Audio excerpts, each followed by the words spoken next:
Hi friends, welcome to our channel.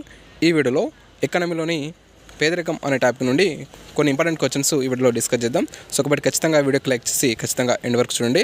So మనకు ఎకానమీలో ఒక 5-6 చాప్టర్స్ అనేవి మనకు ఈజీగా మరియు చిన్నగా ఉంటాయి. సో వాటిని మనం పర్ఫెక్ట్గా నేర్చుకున్నట్టయితే మనకు ఒక 50 మార్క్స్ అనేవి ఎటు పోవు. సో కాబట్టి ఖచ్చితంగా ఈ చాప్టర్స్ని మనం నేర్చుకోవాలి. అందులో భాగంగానే అందులో ఒకటే ఈ యొక్క పేదరికం అనే టాపిక్ కూడా. సో కొంచెం ఈజీగా ఉంటుంది, చిన్నగా ఉంటుంది.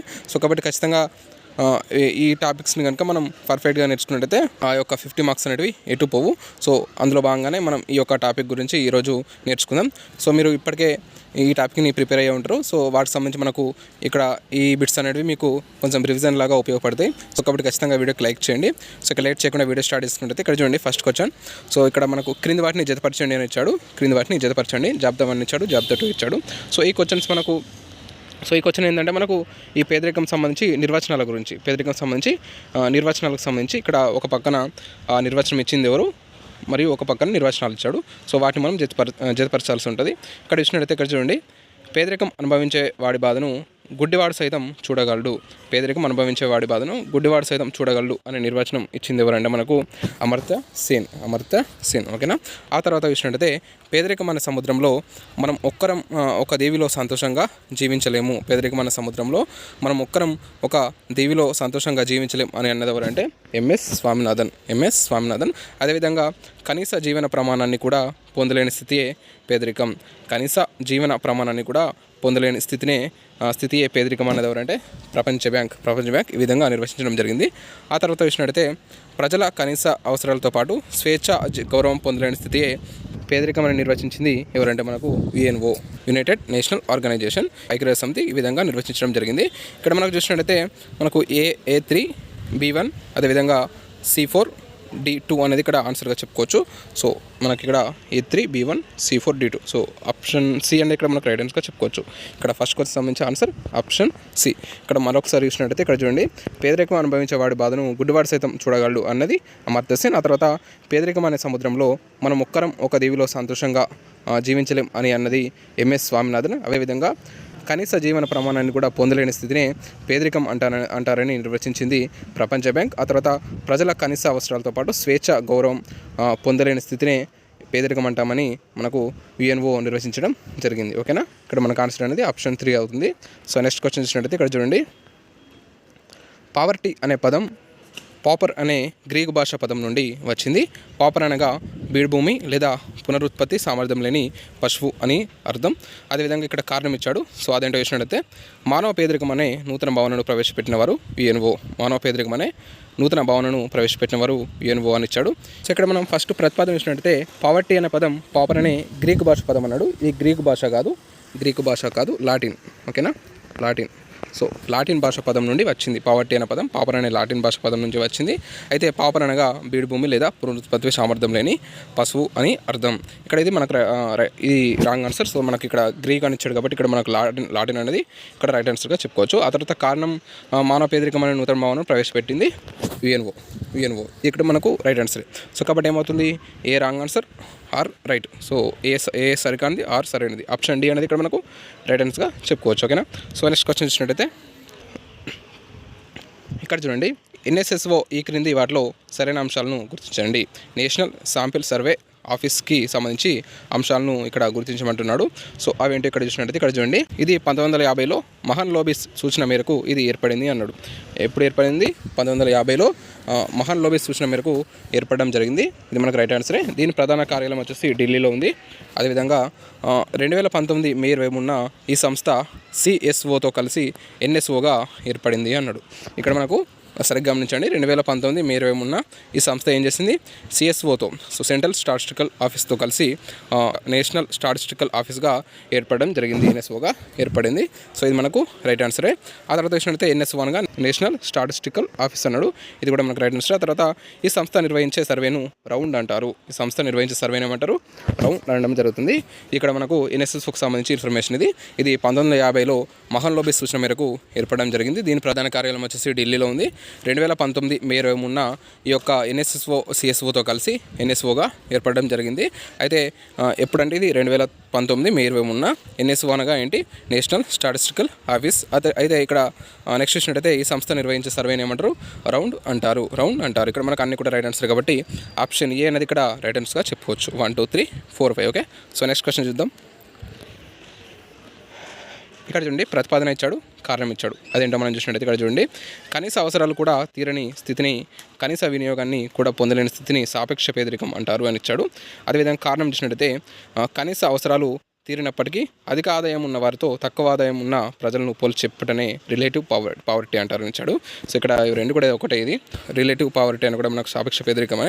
సో ఇది ఇంగ్లీష్లో ఇచ్చాడు, ఇక్కడ తెలుగులో ఇచ్చాడు, అంతే ఏం లేదు. సో ఇక్కడ మనకు రెండు ఒకే విధంగా ఇచ్చాడు కాబట్టి ఇక్కడ మనకి ఏదో ఒకటి అనేది ఖచ్చితంగా రాంగ్ అవుతుంది. సో అదేంటో ఇచ్చినట్టయితే ఇక్కడ చూడండి, కనీస అవసరాలు కూడా తీరని స్థితిని, కనీస వినియోగాన్ని కూడా పొందలేని స్థితిని సాపేక్ష పేదరికం అన్నారు. ఏమంటారంటే నిరుపేక్ష పేదరికం. ఓకేనా, నిరుపేక్ష పేదరికం అనడం జరుగుతుంది. కనీస అవసరాలు కూడా తీరని స్థితిని, కనీస వినియోగాన్ని కూడా పొందలేని స్థితిని నిరుపేక్ష పేదరికం అంటారు. అదేవిధంగా ఇక్కడ కారణం చూసినట్టయితే కనీస అవసరాలు తీరినప్పటికీ అధిక ఆదాయం ఉన్న వారితో తక్కువ ఆదాయం ఉన్న ప్రజలను పోల్చి చెప్పడనే రిలేటివ్ పావర్టీ అంటారు, అంటే సాపేక్ష పేదరికం అంటారు అని ఇచ్చాడు. ఇక్కడ మనకు సెకండ్ది రైట్ అవుతుంది, ఇక్కడ మనకు ఇది ఫస్ట్ది రాంగ్ ఆన్సర్, ఆర్ అనేది రైట్ ఆన్సర్. కాబట్టి మనకు ఇక్కడ ఏ సరికాంది, ఆర్ సరైనది. ఏ సరికాంది, ఆర్ సరైనది. ఆప్షన్ డి అనేది ఇక్కడ మనకు రైట్ ఆన్సర్గా చెప్పుకోవచ్చు, ఆప్షన్ డి. ఓకేనా, ఈ డెఫినేషన్స్ అనేది మళ్ళీ ఒకసారి చదువుకోండి, సో మర్చిపోయే ఛాన్స్ ఉంది. ఓకేనా, సో నెక్స్ట్ క్వశ్చన్ చూసినట్టయితే ఈ క్రింది వాటిలో సరైన అంశాలను గుర్తించండి. ఈ క్రింది వాటిలో సరైన అంశాలను గుర్తించమంటున్నాడు.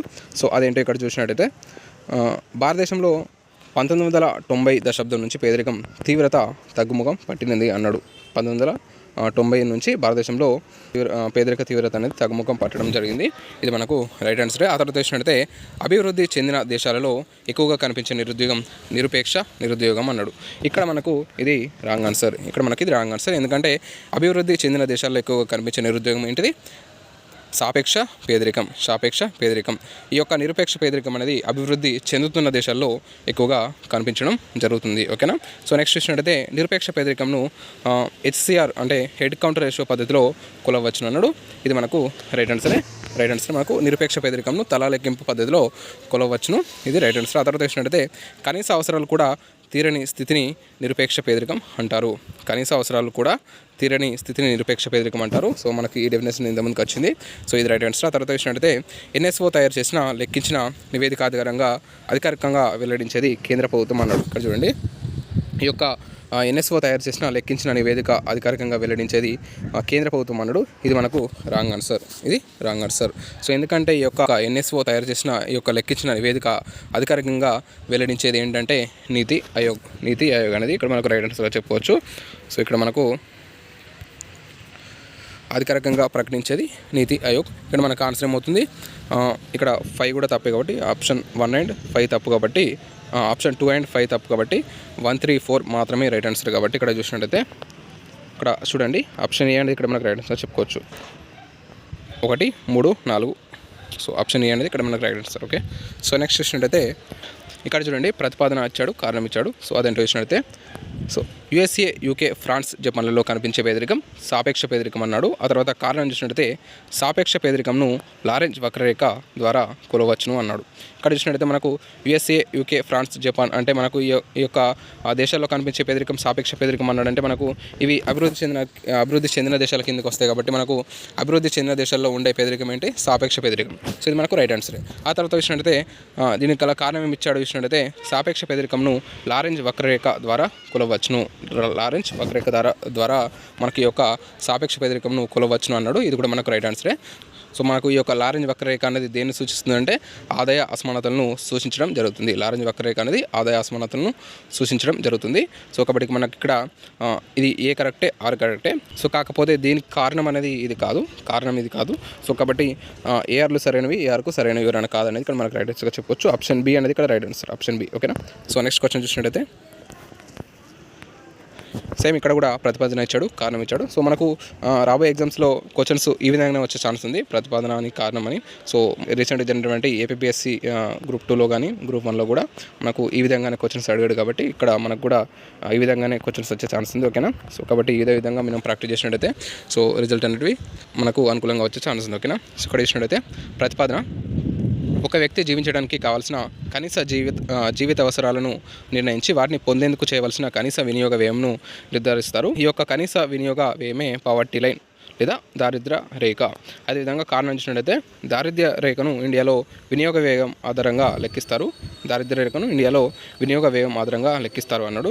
ఇక్కడ ఇచ్చినట్టయితే మనకు ఇక్కడ ప్రతిపాదన అనేది ఇక్కడ రైట్ ఆన్సరే. సో ఎందుకంటే మనకు ఒక వ్యక్తి జీవించడానికి కావాల్సిన కనీస జీవిత అవసరాలను నిర్ణయించి వాటిని పొందేందుకు చేయవలసిన కనీస వినియోగ వ్యయంను నిర్ధారించడం జరుగుతుంది. ఈ యొక్క వినియోగ వ్యయాన్ని మనం దారిద్ర్య రేఖ అంటాం. సో ఇది మనకు రైట్ ఆన్సర్. ఆ తర్వాత దారిద్ర్య రేఖను ఇండియాలో వినియోగ వ్యయం ఆధారంగా లెక్కించడం జరుగుతుంది. ఇది కూడా రైట్ ఆన్సర్. ఈ యొక్క డెఫినేషన్స్ మీరు ఖచ్చితంగా గుర్తుపెట్టుకోండి. సో మనకు వచ్చే ఛాన్స్ ఉంది. ఇక్కడ మనకు ఏఆర్లు సరైనవి కాబట్టి ఇక్కడ ఇచ్చినట్టయితే 2 రైటే, కాకపోతే దీనికి ఇది కారణం అనేది కాదు కాబట్టి మనకు ఆన్సర్ ఏమవుతుంది, ఆప్షన్ బి అనేది ఇక్కడ మనకు రైట్ ఆన్సర్ చెప్పవచ్చు. Option B. ఓకేనా. సో బి ఏఆర్లు సరైనవి, ఏఆర్కు సరైనవి కాదు. ఓకే. సో నెక్స్ట్ క్వశ్చన్ ఇచ్చినట్టయితే సో దేశంలో మొదటిసారిగా పేదరిక రేఖను రూపొందించినది ఎవరు? దేశంలో మొదటిసారిగా పేదరిక రేఖను రూపొందించినది ఎవరు అన్నాడు. సో మనకు ఈజీ క్వశ్చన్ ఇది. సో దీనికి సంబంధించిన ఆన్సర్ వచ్చేసి నీలకంఠరత్ అండ్ దండేకర్. సో దేశంలో మొదటిసారిగా పేదరిక రేఖను రూపొందించినది నీలకంఠరత్ అండ్ దండేకర్. ఓకేనా. సో ఇది ఈరోజు వీడియో. నెక్స్ట్ వీడియోలో మరిన్ని ఇంపార్టెంట్ బిట్స్తో వీడియో చేసుకుందాం. సో ఈ యొక్క ఎకనామిక్స్ సంబంధించి వీడియోస్ ఇంకా కావాలనుకుంటే కింద కామెంట్ బాక్స్లో ఎస్ అని కామెంట్ చేయండి. సో ఎకనామిక్స్ సంబంధించిన వీడియోస్ అనేవి ఇంకా చేసుకుందాం. సో లేదంటే ఇంకా వేరే సబ్జెక్ట్స్ సంబంధించిన బిట్స్ అనేవి మనం ప్రాక్టీస్ చేసుకుందాం. సో కాబట్టి ఖచ్చితంగా వీడియోకి లైక్ చేయండి. So thanks for watching. Thank you.